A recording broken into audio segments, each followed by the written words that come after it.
The Canadian Alliance on Mental Illness and Mental Health proud to champion the annual Mental Illness Awareness Week once again. During the first week of October, this national public education campaign seeks to shed light on the realities of mental illness faced by countless Canadians. And returning to the morning show to tell us more is Sophie Grégoire Trudeau. Sophie, so good to see you. How are you doing? I'm doing well. How are you? It's a glorious morning here in Ottawa, so can't complain. Thank you for having me.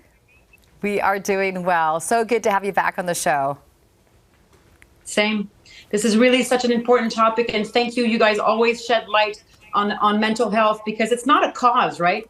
This is a reality that unites us all. So this week is such an important campaign, and as a national volunteer for the Canadian Mental Health Association, I know that every single campaign on mental health is really important because it's not just a cause, it's a reality.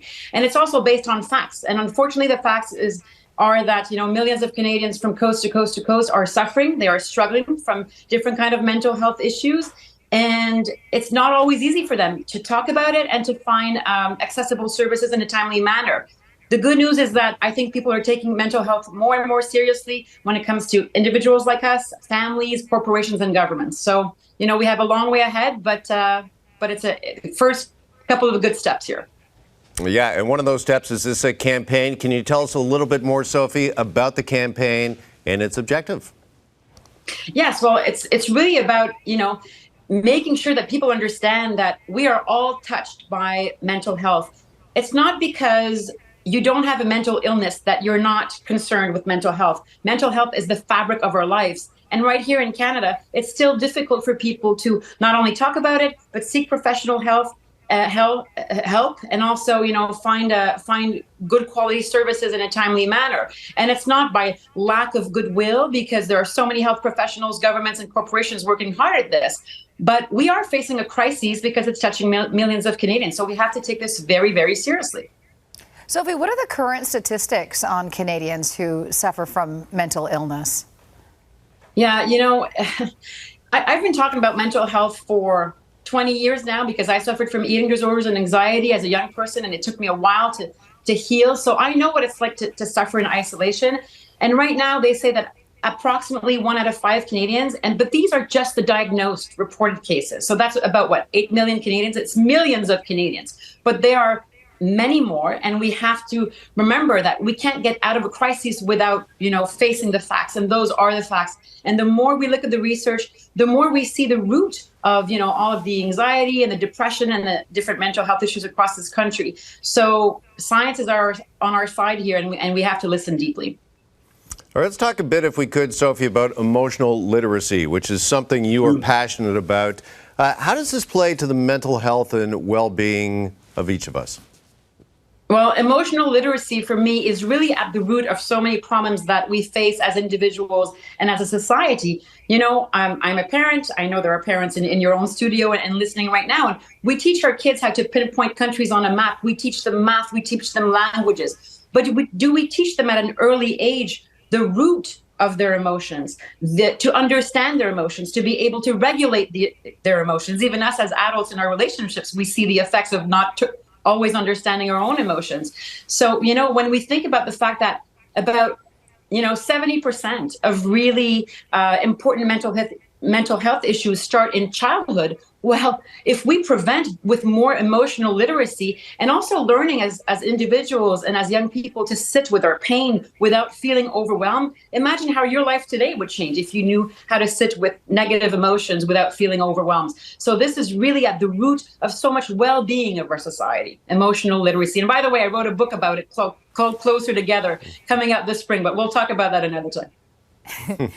Also, Sophie, back to school. It's a time that can be really tough for teenagers. It can increase their anxiety, their feelings of anxiety. What are the red flags that parents should look out for? I think as parents, and I have 2 teenagers and a 9-year-old, so, I know that people listening right now are probably thinking, okay, how do I get to know those red flags in my child? First of all, I would say, trust your instinct as a parent. You know your child.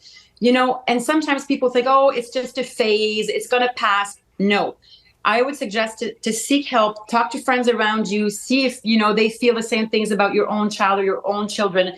And the truth is that in the pandemic, 39% of youth aged from 12 to 18 suffered from anxiety, and 51% suffered from depression. And this was carried still into our lives today. So it's not something to take lightly. And I would say look out for red flags when you see that your child is isolating more. Maybe there's overeating, undereating, change in habits, not wanting to be out with friends so much. I think that our children do send signs that are quite noticeable, and sometimes they're hidden. And if they're hidden, maybe we have to look a little bit deeper and to always talk deeply and listen deeply with our kids. I think that's key as well. Let's talk about social media for a moment here, because obviously that's a huge topic, particularly when it comes to young people and their mental health. Sophie, how can parents help in that area? Well, listen, as a parent, I just learned this expression. It's called PSMU, problematic social media use. Okay, just learned this. 40% of adolescents in Ontario suffer from one form or another. So imagine what it is throughout the country, because millions of young people are using social media, and adults as well. Social media and the way we consume it really does affect the way we perceive ourselves. It affects our interpersonal relationships. It affects the way we consume, the way we see the world, and it really has an impact also on our level of activity, and even can disturb our sleep patterns. So we are idolizing most of the time strangers, people we've never met, who are portraying perfect moments of their imperfect lives. And when we take that in, and screens and social media becomes the soother, the number. We don't feel good during the day, we're going to go on social media. Somebody hurt our feelings, we're going to go see what's happening on social media. Well, that replaces human connection. And here's the concerning news.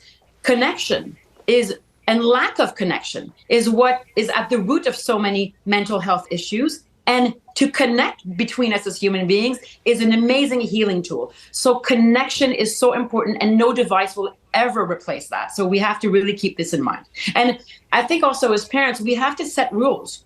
Set rules at a young age. I lost a couple of battles with my teenagers, but I think that the important thing to know is that it's never too late to go back. Even if, it creates frustration, set rules. Play games together instead of, letting the kids isolate and play games by themselves. We find a couple of games to play as a family, and sometimes it's a more constructive atmosphere in the house than to have everybody in different rooms. Unplug. When you unplug a device, for a couple of minutes or a couple of hours, I think it always helps. It's the same with the human mind. So the more time we spend outdoors, the more time we move, the more time we play unstructured in an unstructured way together, and laugh and take care of each other is really soothing for the mind. So it's about listening deeply, talking about the real stuff, and there are no problems that we can't solve together. 100%. All right, Sophie, before we let you go, also wanted to ask about this, because we've been talking about this on the show quite a bit. Kids and adults should be very careful as well, as there are a lot of scams popping up on our social media feeds. We've been victims of this here at the morning show, and so have you, Sophie. And just to be clear, we just got to set the record straight here. You're not involved in the sale of gummies. I am not involved in any way, shape, or form. And to all Canadians, please use discernment when you watch your news. See where your news comes from. Compare it with other friends. And, be cautious, because this is taking care of your minds, but it also means taking care of your wallets. So I'm with you on that one for sure. All right. Want to remind everybody watching right now, for more information, you can visit cmha.ca and or seek help at your local CMHA. Sophie, so good to see you once again. Thanks for coming by here and joining us on the morning show. Appreciate it as always. Same. Have a great one, everybody.